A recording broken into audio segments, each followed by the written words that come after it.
Assalamualaikum warahmatullahi wabarakatuh.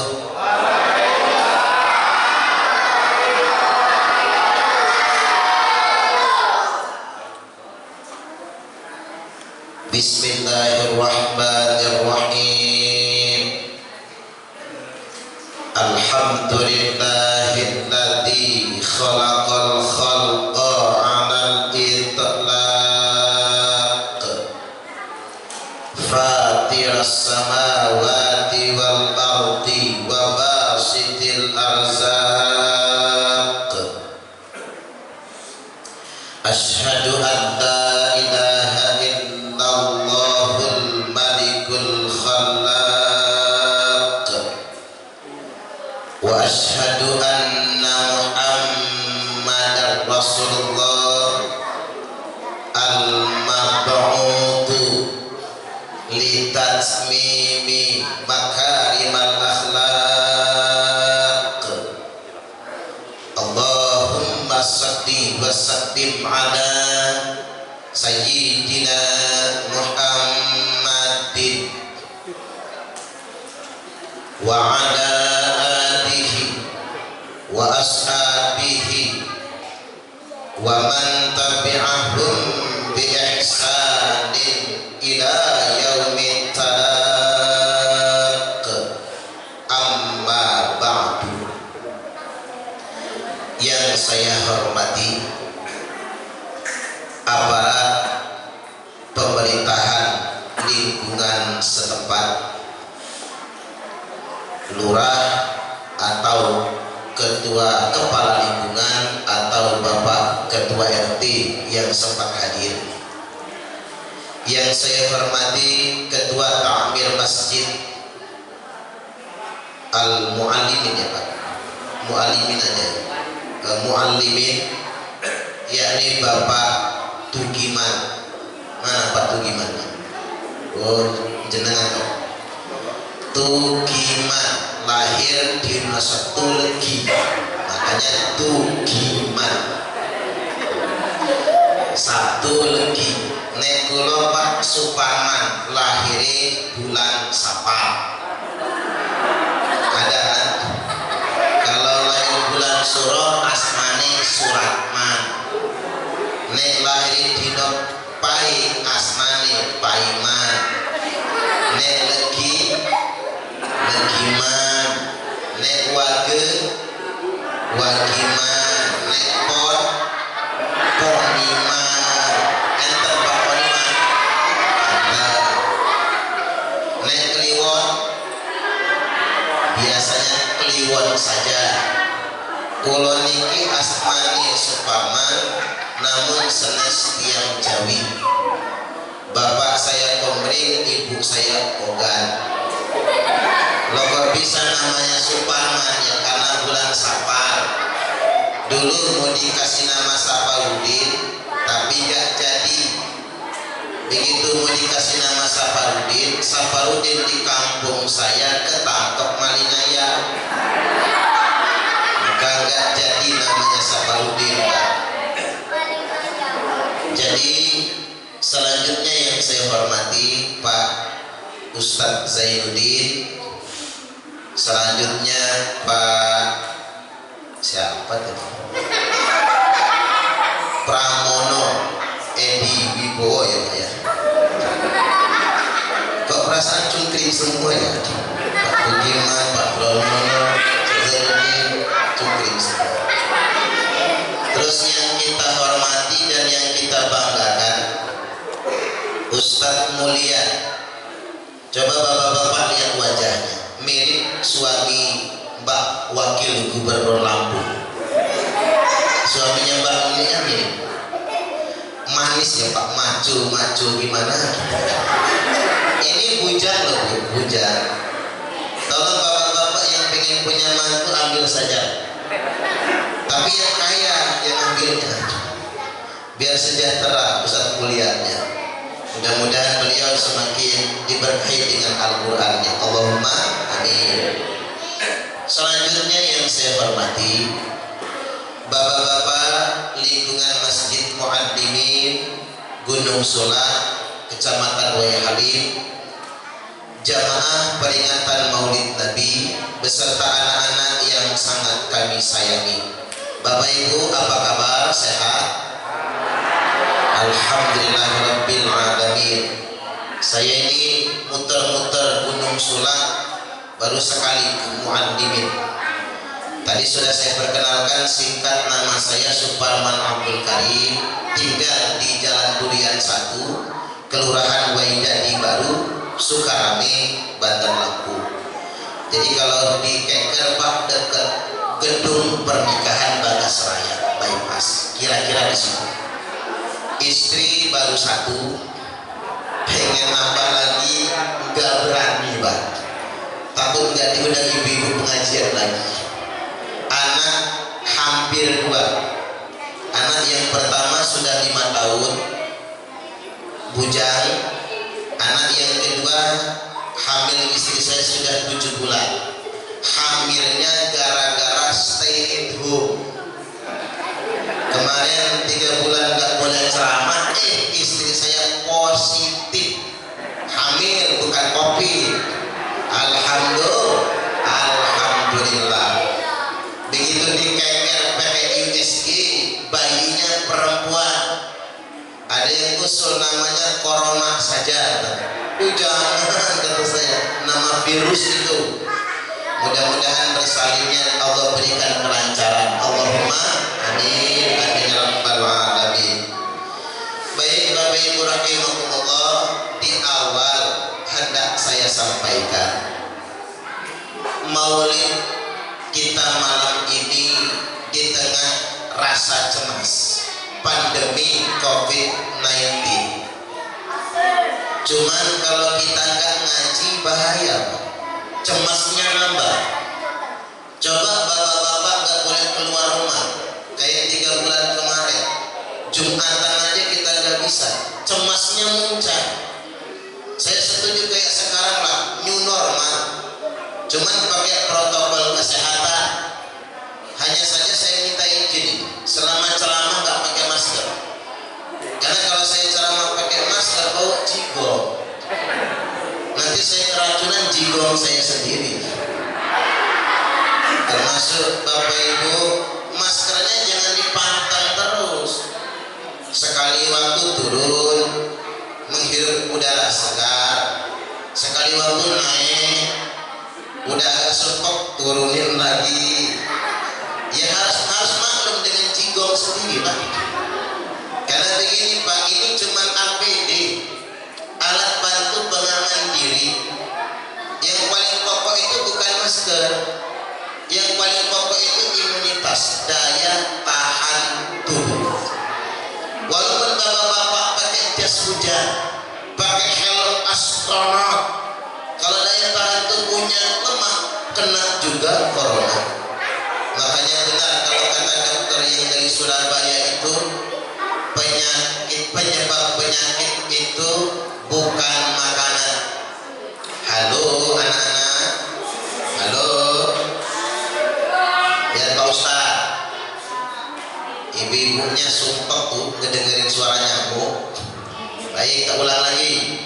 Kata dokter yang di Surabaya, ceramah juga sih Pak dokternya, penyebab penyakit itu bukan makanan. Jadi jangan terlalu banyak pantangan. Tapi penyebab penyakit itu pikiran, dan pikiran yang paling membebani cicilan. Punya cicilan? Kurangi cicilan. Bapak Ibu kalau kebanyakan nyicil cepat matinya. Rumah nyicil, mobil nyicil, kursi nyicil, kulkas nyicil apa? Seragam pengajian nyicil. Mana gak lunas lagi ya? Yang naikin yang repot. Hidup bahagia, pikiran tenang, hati damai, gak punya hutang, sehat, mudah-mudahan panjang umur. Allahumma amin. Tapi begini Pak, kita ini gak boleh mengabaikan virus.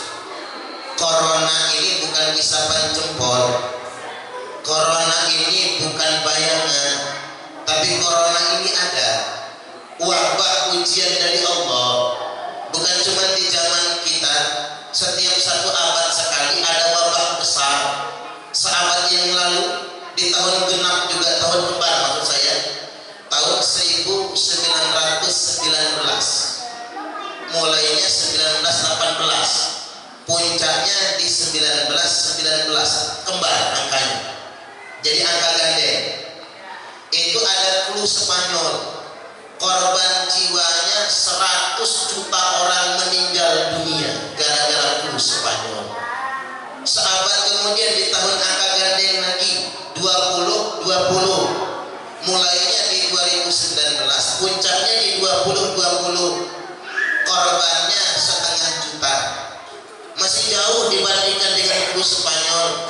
Maksud saya begini, kita sebagai makhluk yang lemah percaya wabah corona itu ada, tapi jangan panik, kembalinya ke Allah, ikhtiar tetap, ibadah istiqamah.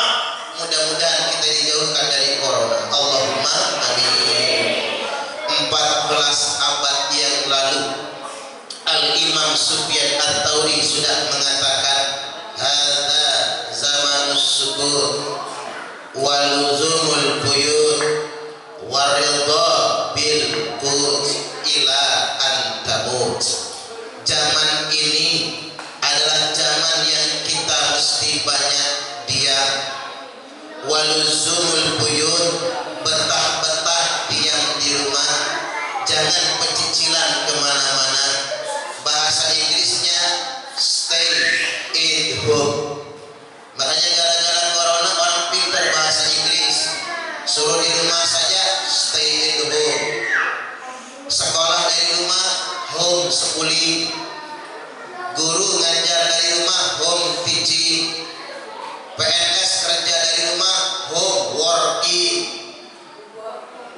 Yang kasihan buruh yang dirumahkan digaji tidak, bahasa Inggrisnya home bimpa alaihum bombreng.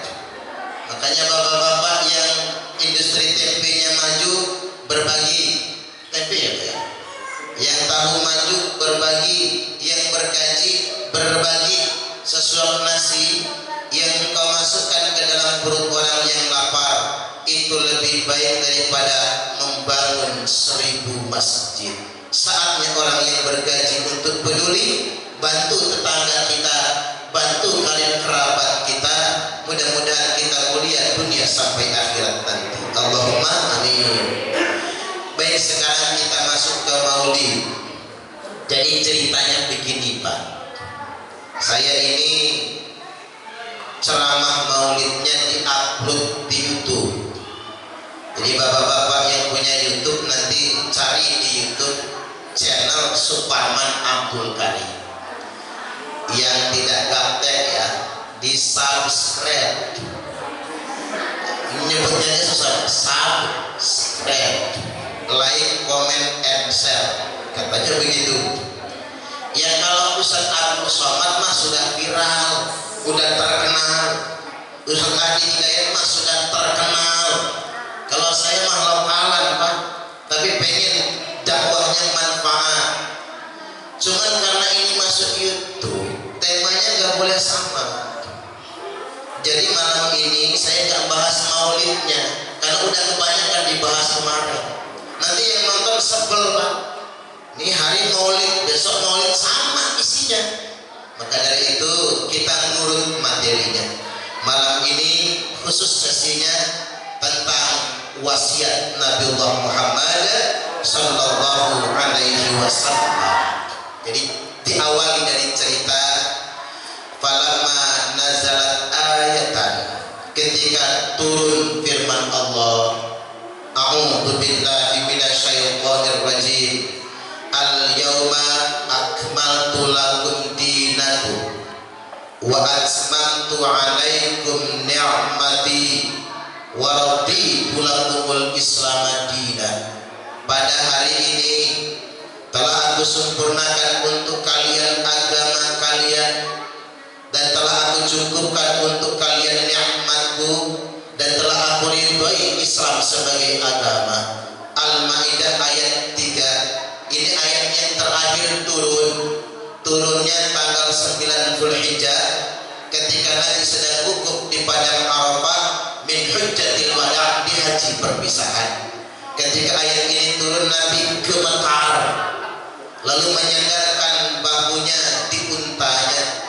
Lalu turun malaikat Jibril, ya Muhammad, wahai Muhammad, qad tamma dinakum, agama kalian sudah sempurna. Wa in qata'a ma amarka wa ma nahaka, sudah selesai apa yang diperintahkan kepadamu dan apa yang dilarang bagimu. Pulang dari Arafah ini sampai engkau di Madinah, kabarkan kepada sahabatmu bi anni la anzala 'alaika ba'da hadzal yaum, tentang saya, kata Jibril, yang tidak akan turun lagi kepadamu setelah hari ini. Selesai ibadah haji, para jamaah Nabi sallallahu alaihi wasallam wa atal Madinah, pulang dari Mekah ke Madinah, Nabi kumpulkan para sahabat, Nabi sampaikan ayat ini. Kata Nabi, ayat ini mengabarkan Jibril tidak akan turun lagi kepadamu. Semua sahabat senang, Pak, kecuali Abu Bakar. Abu Bakar malah nangis. Orang nanya sama Abu Bakar, orang semua senang, orang semua gembira, agama kita sudah sempurna, lu nangis. Apa jawab Abu Bakar? Ya ashabi, antum la ta'lamuna ma yusibakum, wahai sahabatku, ternyata kalian ini gak tahu ya musibah apa yang sudah menimpa kalian. Loh, memang ada musibah apa? Ayat ini turun, kata Abu Bakar, kabar dari Allah bahwasanya Nabi akan segera wafat meninggalkan kita semua. Nangis semua sahabat. Singkat cerita, falamma jaa yaumul isnin min syahri Rabiul Awwal, tibalah hari Senin tanggal 12 Rabiul Awwal. Jadi Bapak Ibu harus tahu, Nabi itu lahirnya Senin, wafatnya juga Senin. Nabi itu diwafatkan di hari beliau dilahirkan. Ini hari apa? Rabu malam Kamis. Ada nggak Bapak Ibu yang lahirnya hari Kamis? Kalau ada, siap-siap besok Kamis. Jangan-jangan matinya besok. Makanya cirein, Pak, bapak saya lahir Rabu, wafatnya Rabu, bapak saya. Yang lahir Sabtu mati Sabtu, yang lahir Ahad mati Ahad. Walaupun ya gak semua. Ada juga yang mati Senin padahal lahirnya Minggu, ada. Makanya orang Jawa punya weton. Mengapa orang Jawa suka puasa di hari kelahiran? Karena itu hari kelemahan sebetulnya. Singkat cerita, tiba hari Senin, Nabi sudah berat mengimami salat subuh. Nyuruh Abu Bakar yang imami juga gak mau.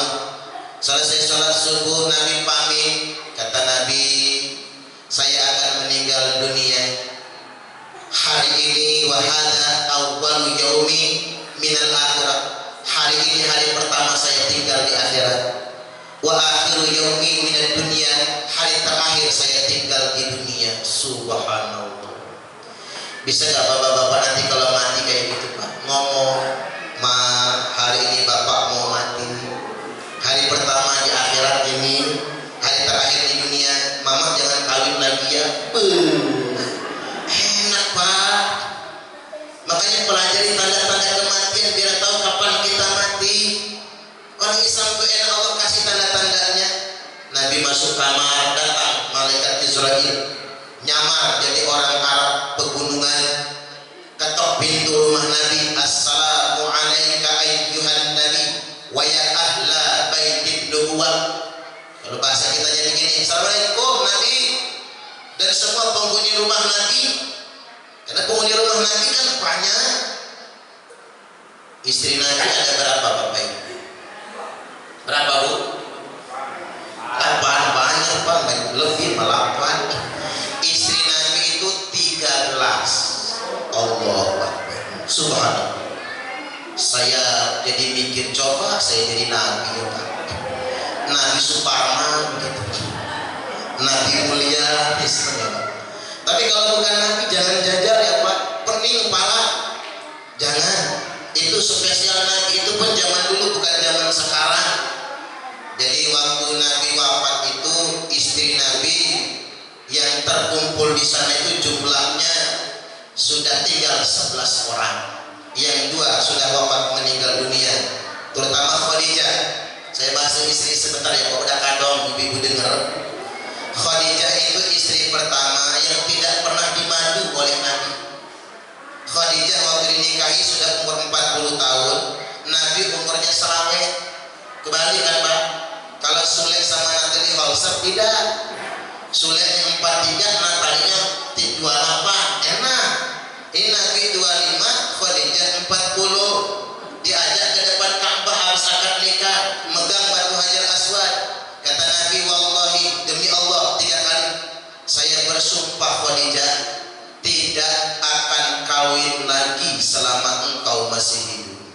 Makanya menurut sunnah Nabi Pak, bapak-bapak boleh kawin lagi, boleh kawin, tapi tunggu bini pertama mati dulu. Itulah masalahnya Ustaz, bini gua gak mati-mati, racun aja Pak. Paling banter ketahuan pembunuhan berencana. Makanya orang ngebat kawin lagi sunnah Nabi, tapi gak niru Nabi gak. Kalau niru Nabi istri pertama jangan dimangke. Setelah itu Nabi setelah Khadijah wafat, Nabi menduda 3 tahun, Nabi menikah dengan istri kedua. Istri kedua Nabi namanya Saudah. Saudah waktu dinikahi Nabi umurnya sudah 55 atau 60 tahun. Anggap 60. Makanya bapak-bapak Pak Pramono kalau mau nikah lagi cari istri kedua umur 60 tahun. Mbahnya siapalah itu ya. Itu ibarat mobil udah mogok. Ibarat barang Pak boro-boro kepake nyervis terus. Habis modal. Nah itulah Nabi. Makanya jangan ujuk-ujuk nikah lagi sunnah Nabi, tapi lihat bagaimana Nabi menikah, nggak keturutan sama kita. Jadi Israel ketok pintu rumah Nabi. Assalamualaikum ayyuhan Nabi wa ya ahla baitin nubuwah, a'adkhul, bolehkah saya masuk? Yang keluar buka pintu Fatimah putri Nabi. Kata Fatimah, Tuan maaf, bapak saya sedang sakit, tidak bisa nyambut tamu. Nanti kalau bapak saya sembuh kamu datang lagi. Pergi ya Pak. Enggak nunggu besok, tapi cuma beberapa menit nongol lagi, ketok pintu lagi, keluar lagi Fatimah, Tuan bapak saya sakit, enggak bisa melayani tamu, mohon kalau sudah sembuh kamu datang lagi silakan. Pergi malaikatnya. Enggak lama datang lagi, ya kesel Fatimah. Kata Fatimah, Pak sudah tak omong, bapak saya lagi sakit, nggak bisa nyambut tamu. Kalau pengen datang nanti nunggu bapak saya sehat. Pan sudah tahu omong. Nabi dari dalam kamar nyampak. Kata Nabi, ya Fatimah man alal bab. Wahai Fatimah, ada siapa di depan pintu rumah? Kata Fatimah, rajulun Arabi, laki-laki Arab Badui. Sudah 3 kali dia datang abah, tapi bikin kesel nih orang. Balik lagi. Nabi ngomong, kayak apa orangnya? Kata Fatimah, orangnya sopan, tapi matanya tajam. Matanya tidak pernah berkedip walau sekali. Begitu aku beradu pandang begitu jantungku, berdiri bulu kudukku, terasa copot persendian tulang belulang. Kata Nabi, atadruna man huwa ya Fatimah? Kamu tahu siapa dia wahai Fatimah? Lagi apa enggak tahu? Huwa hadimul ladha. Dialah yang mencabut segala macam keledatan. Makanya kalau orang yang sudah mau mati, cirinya Pak, lidahnya hambar, makan apapun gak ada rasanya. Gimana kuenya? Udah dimakan belum lagi? Udah dimakan? Masih ada rasa gak? Panjang umur. Cuman kalau lidahnya bakal hambat, nggak lama lagi kayaknya. Wong kita ngudut aja loh Pak, ngudut nih, ngisep rokok. Itu kalau orangnya sudah mau mati, asapnya nggak ngebul lagi, malah hantar ke bawah. Makanya kalau bapak-bapak ngudut, nah yang di luar tuh yang ngudut ya, lihatin asapnya. Kalau asapnya nggak ngebul, nah nggak lama lagi bisa. Kan tanda-tanda agar kita bisa mati husnul khatimah. Kemudian waqat syahwat, dialah yang memutus ambisi manusia. Manusia itu kalau ngomong ambisi nggak ada habisnya, apalagi ambisi berkuasa Pak, nggak ada kelarnya. Ambisi ingin kaya nggak ada cukupnya, dia baru cukup kalau mati. Itu manusia. Wa ma'murul kubur, dialah yang meramaikan kuburan. Wa makhrabud dur, dan dialah yang membuat sepi rumah-rumah kita. Fatimah nangis, kata Nabi Israel masuk, maka karena sudah disuruh masuk, malaikat ke dalam. Assalamualaikum ayyuhan nabi. Waalaikumsalam ya Israel. Ada apa kata Nabi? Kamu datang ke sini sekedar ingin bertamu atau mau nyabut nyawa saya? Jawab Israel, Muhammad, saya datang ke sini ingin bertamu sekaligus ingin mencabut nyawamu. Nek oleh, nek ora oleh aku arep balik meneh. Oh, pakai bahasa Jawa malaikat. Kalau nyabut nyawa Nabi gitu Pak, pakai tawaran. Kalau boleh Muhammad, kalau nggak boleh saya pulang. Tapi kalau nyabut nyawa kita ya enggaklah langsung sikat aja. Apalagi orang yang nggak sholat Pak, main sahabat tuh malaikat. Kata Nabi, aina Jibril, mana Jibril? Turun Jibril, duduk di samping. Kan Imam Ali pangku Nabi, Jibril duduk di sampingnya. Keluarga Nabi sudah kumpul di sana sama sepupu-sepupunya, termasuk Ja'far sebagainya. Kata Nabi, Jibril, akhbirni mali indallahi minal kiramah. Jibril, kabarkan kepadaku apa yang Allah janjikan kemuliaan di sisinya kalau aku mati hari ini. Jibril jawab, semua pintu-pintu langit sudah dibuka untukmu, semua malaikat sudah berbaris menyambutmu, pintu surga pun dibuka dan satu pun tidak ada yang tertutup. Alhamdulillah, kata Nabi. Satu lagi Jibril, wa kaifa takunu ummati, bagaimana nasib umatku kalau aku mati hari ini? Tidak usah khawatir Muhammad, Allah sudah haramkan surga ala sa'il umam, untuk semua umat manusia, hatta tadkhuluha ummatuka, sehingga umatmu yang masuk surga duluan. Subhanallah. Makanya saya kasih bocoran sama Bapak Ibu, yakin percayalah, orang Islam akan masuk surga semua. Allahumma amin. Tinggal ada yang duluan, ada yang belakangan.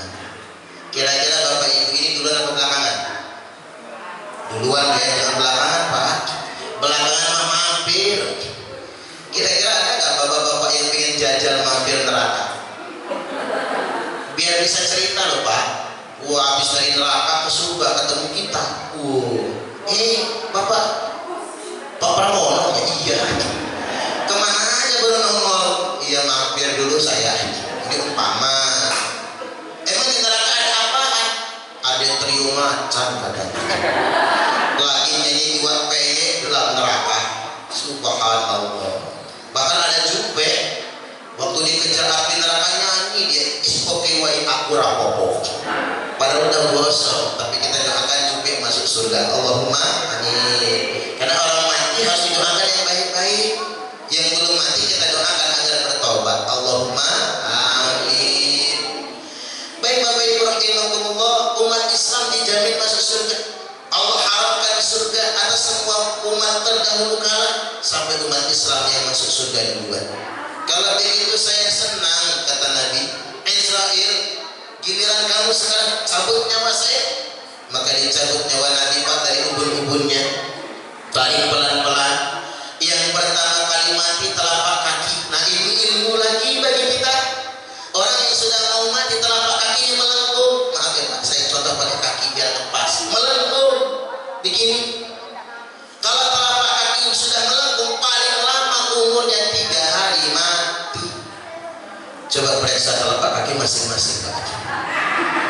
Kalau saudara yang melengkung ya siap-siap aja.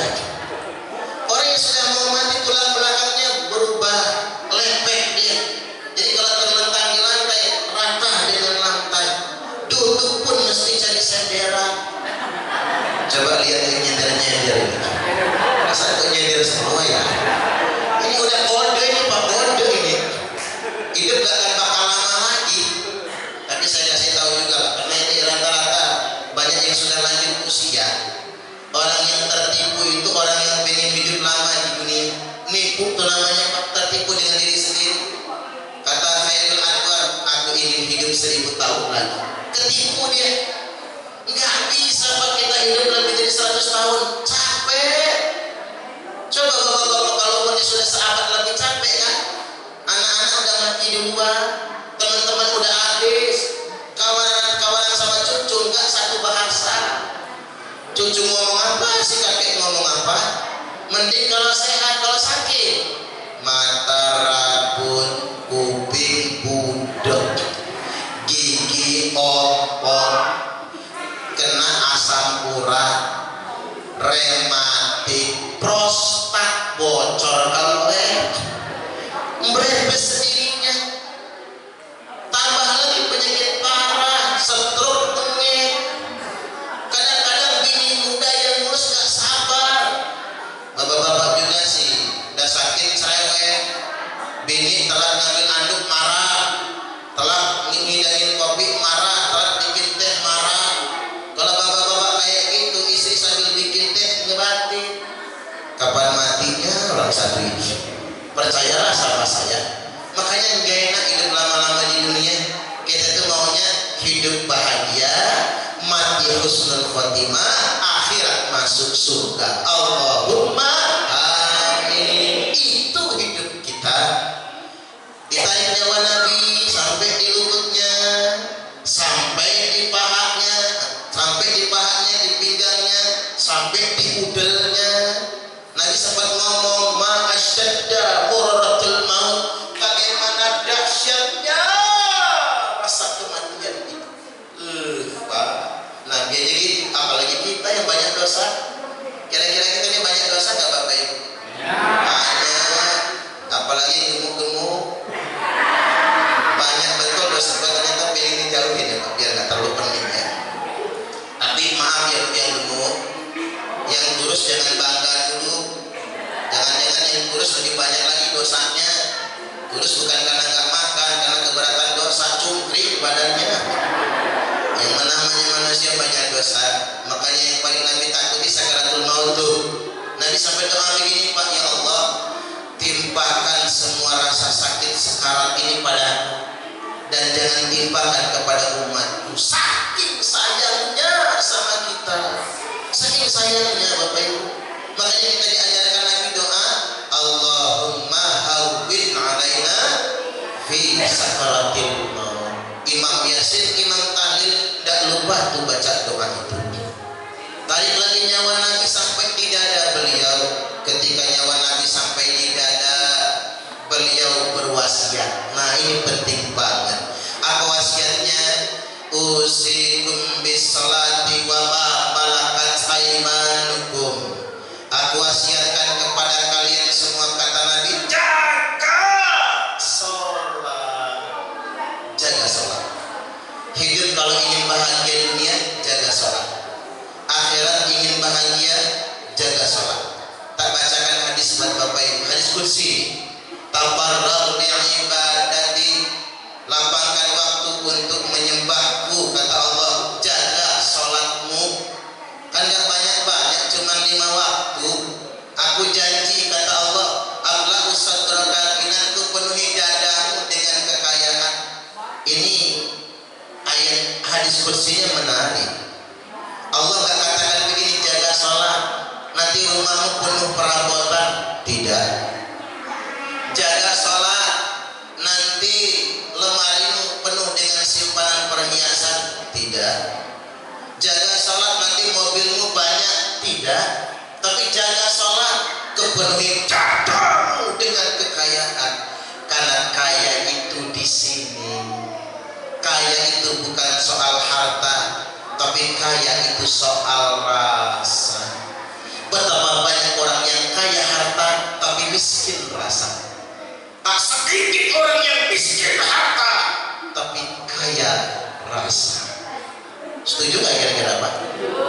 Bahkan ada pepatah orang bijak, bukan kaya yang membuat engkau bahagia, tapi bahagia yang menjadikan engkau kaya. Apa iya orang kaya pasti bahagia? Belum tentu. Ada orang rumahnya gede banget pak, tapi lagi pilih cerai, tinggal masih serumah, ngejual rumah saya. Tapi bayangkan masa masing-masing suruh pisah nggak mau rumahnya, nggak bahagia. Rumahnya mewah, hidup nggak tenang. Si mantan bini nggak cari laki, si mantan laki nggak cari bini, gantung kayak gitu. Apa maksudnya? Ada orang yang kaya harta, jiwanya miskin. Tapi tidak sedikit orang yang miskin harta. Rumahnya keripik, nanam kelapa satu batang, sama nanam nangka satu batang. Nangkanya buah, bikin sayur goreng, santan, campur ikan asin, bikin satu wajan gede, masukin kantong plastik, dibagi-bagi dengan tetangga. Itu kaya pak? Kaya itu, walaupun rumahnya keripik.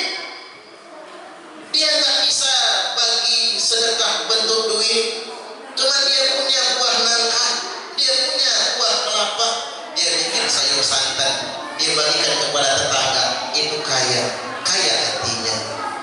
Kalau dipikir-pikir pak, daripada kaya rumah gedong tapi makan nasi tiwul segenggam sehari, mending rumah keripik, sekali makan 3 piring, enggak penyakitan. Makan 3 piring sayur nangka, lauk ikan asin, sambal terasi, petek jengkol, lantap saja. Mantep. Saya ingin menggambarkan kaya itu bukan ukuran materi.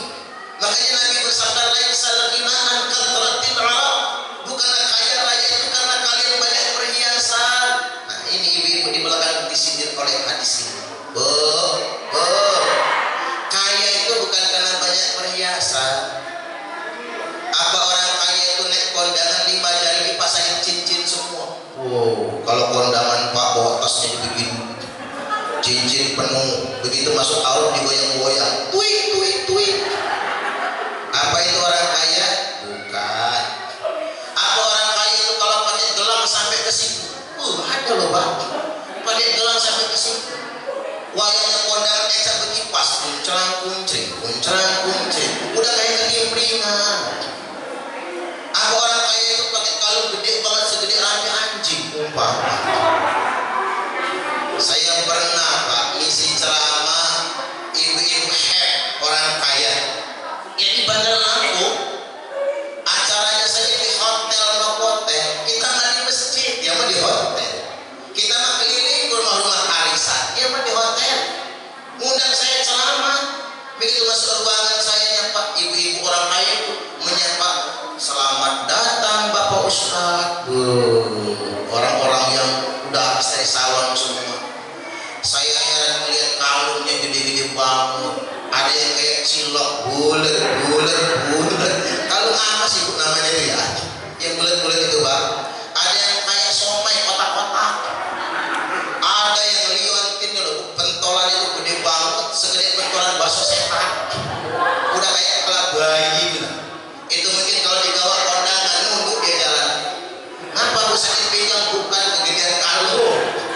Umpama. Apa itu orang kaya? Bukan.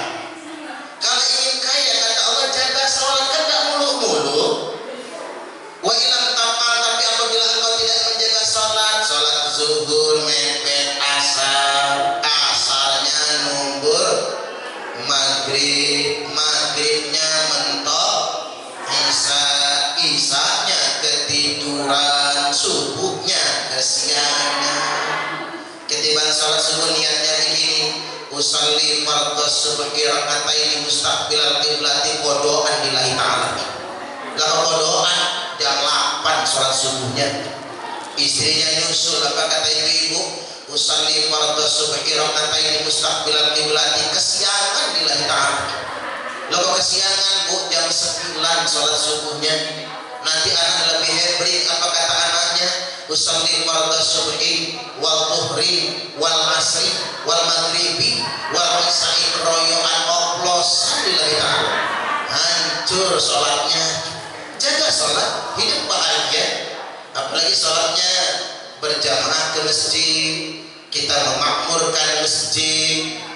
Jangan sampai masjid semegah ini ya Pak, nih granit nih mahal, ngecat begini aja mahal nih Pak, profil mahal. Masjid bagus kita makmurkan. Jangan kayak masjid di kampung, dia yang adzan, dia yang qomat, dia yang imam, dia makmumnya tok. Kadang-kadang bingung, makanya ada guyonan di kampung, muadzin kampung namanya Mbah Slamet. Ada Pak Slamet ya? Oh enggak datang ya. Namanya Mbah Slamet. Mbah Slamet adzan jam 12 malam. Tetangga masjid ribut, wis edan Mbah Slamet. Mosok jam 11 malam, jam 12 malam adzan. Maka orang datang ke masjid, Mbah Slamet lagi adzan diteriakin, bah! Sampai wis edan yo. Ini kan jam 12 malam kamu sampai adzan. Mbah Slamet diteriakin edan malah ketawa. Apa kata Mbah Slamet? Mau pas misahan wis tak adani sampai nggak ada yang datang. Ini jam 12 malam di adzan kok pada ngumpul. Niki sing edan sampean opo kula. Iya juga ya Pak. Makanya Pak Pramono kalau masjid kita sepi adzan jam 12 malam. Paling Pak RT mau Tuhan. Siapalah katanya yang ngerecokin jam 12 malam ini. Kadang-kadang begini subuh yang bikin kita malas. Akhirnya yang pintar-pintar gak ke masjid, yang ke masjid yang geblek-geblek. Pas mau sholat subuh imamnya dorong-dorongan. Terpaksa Mbah Slamet lagi yang jadi imam. Karena Mbah Slamet yang paling tua. Tapi kata Mbah Slamet, aku apal kunut, wis Mbah gak usah kunutan, sing penting subuhan. Oke, kata Mbah Slamet. Masuk pengimaman Mbah Slamet, rakaat pertama bacaannya lancar, Fatihah sama kulhu. Cari yang paling pendek, pinter dia. Di rakaat yang kedua habis baca Fatihah, Mbah Slamet menang. Enggak baca suratan Pak. Makmum kan ngode dari belakang. Mbah Slamet sih menang. Masih diam juga. Tambah rame yang Mbah Slamet noleh ke belakang. Kata Mbah Slamet, boleh baca kulhu lagi enggak? Kata makmum, boleh Mbah, monggo kerso. Hancur sholat subuh Pak. Imamnya nanya, makmumnya jawab, ya hancur sholatnya. Itu kalau orang goblok semua ngisi masjid, yang pintar-pintar nggak tahu ke masjid. Bapak Ibu rahimahullah, yuk kita makmurkan masjid. Ini kan meneladani Nabi. Nah, ditarik lagi nyawa Nabi sampai di kerongkongan.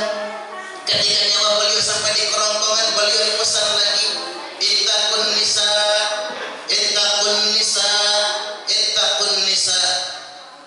Waspada dengan wanita, hati-hati dengan wanita, jaga kaum wanita. Pesannya 3 wanita ini. Wanita pertama istri Pak, hati-hati kali bojomu. Ada istri yang suka menjerumuskan suami. Pak nopo nogel sih Pak. Siapa tahu menang togel. Masya Allah. Nyuruh lakinya nogel. Suami jadi pejabat. Dasar laki goblok. Orang masuk tahun jabat dapat mobil Fortuner Pak. Nah apa? Dasar laki goblok. Kompornya. Ini yang bahaya Pak. Ada uang abang disayang, enggak ada uang abang ditendang. Ada nggak di situ sih? Oh nggak ada, soleha semua. Ada uang abang disayang, nggak ada uang abang ditendang. Kalau dompet lagi gemuk mau dipeluk-peluk. Coba kalau dompet lakinya lagi nipis dipegang saja bilangnya najis. Kalau kata anak sekarang dijai bajai najong teralalah. Ini model-model begini bahaya Pak. Kalau bapak-bapak punya bini nggak syukur, sial hidup Pak. Cuman jangan dicerai ya Pak, jangan ditangani nasib. Kalau punya bini nggak syukur, begitu ada tukang bangunan Pak, yang namanya tukang bangunan, badan jadi semen jadi badan, ngaduk pasir menatak bata, itu pun kadang-kadang kena marah bos. Begitu Sabtu gajian pulang ke rumah kasih istri mono, nggak cukup. Astagfirullah.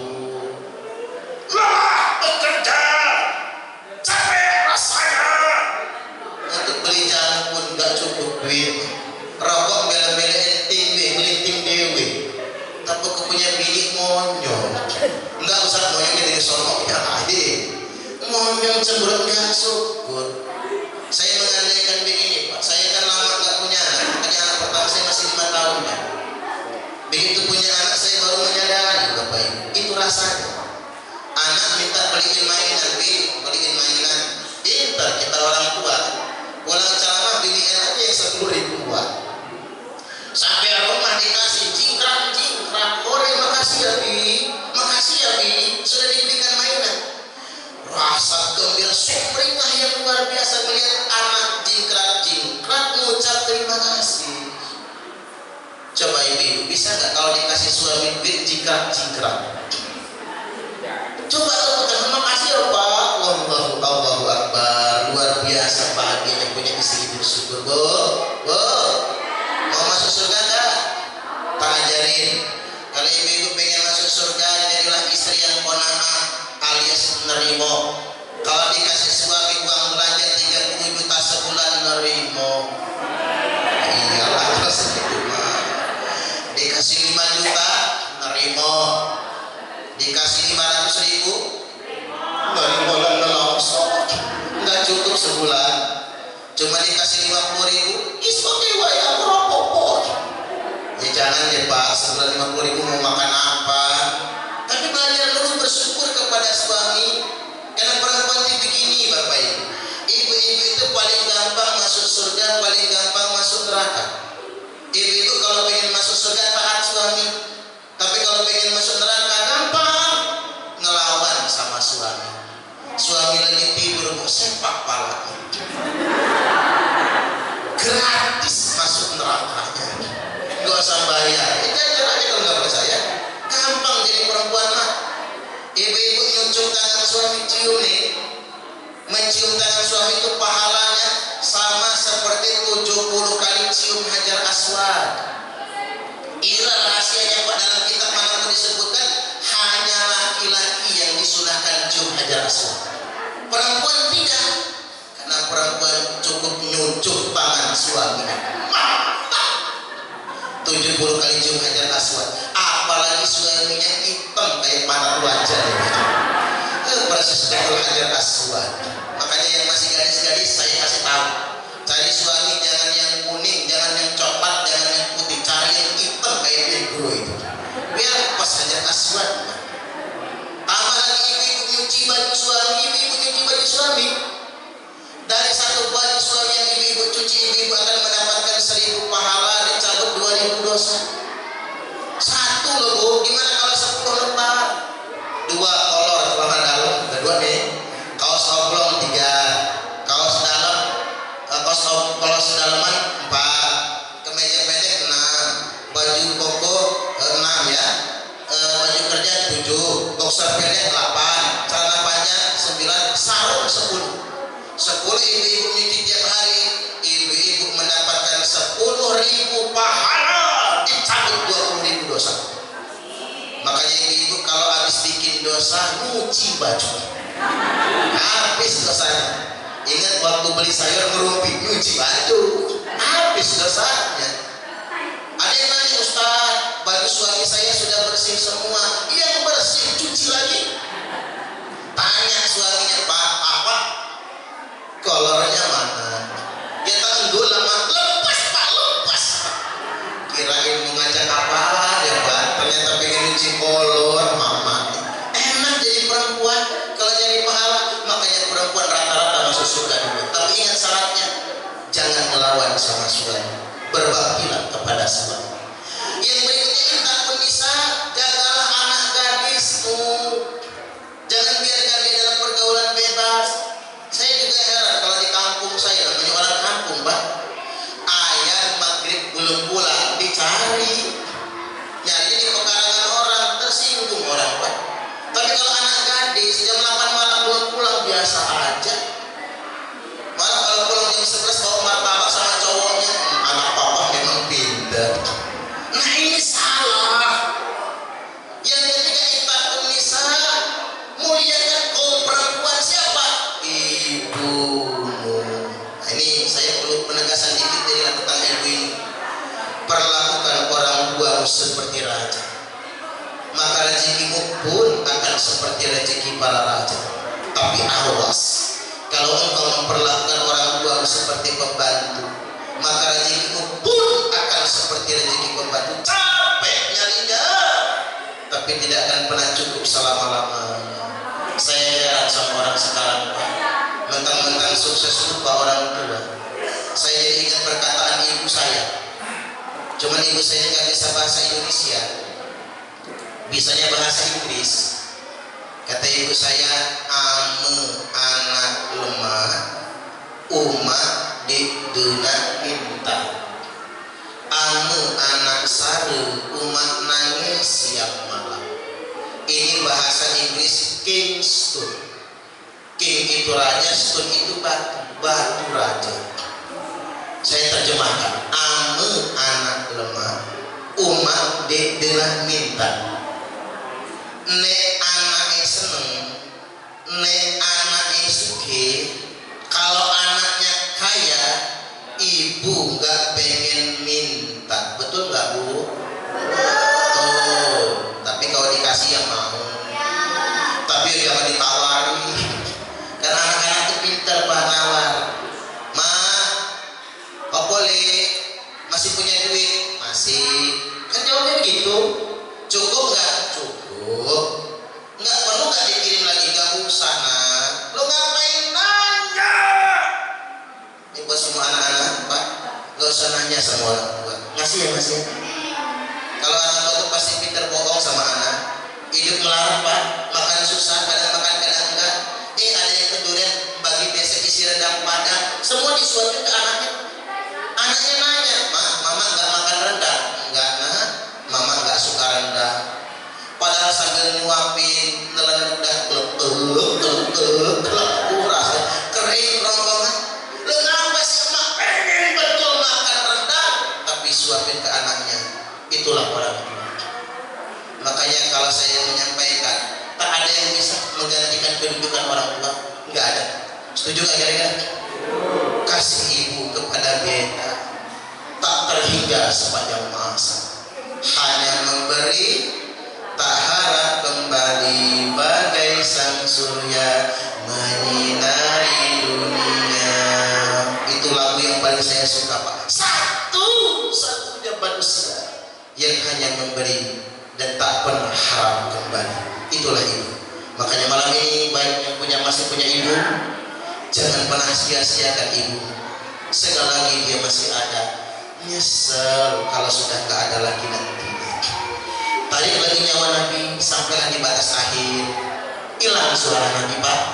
Langsung Imam Ali menempelkan kupingnya, terdengar suara as-sholat, as-sholat, as-sholat, sholat, sholat, dan sholat lagi.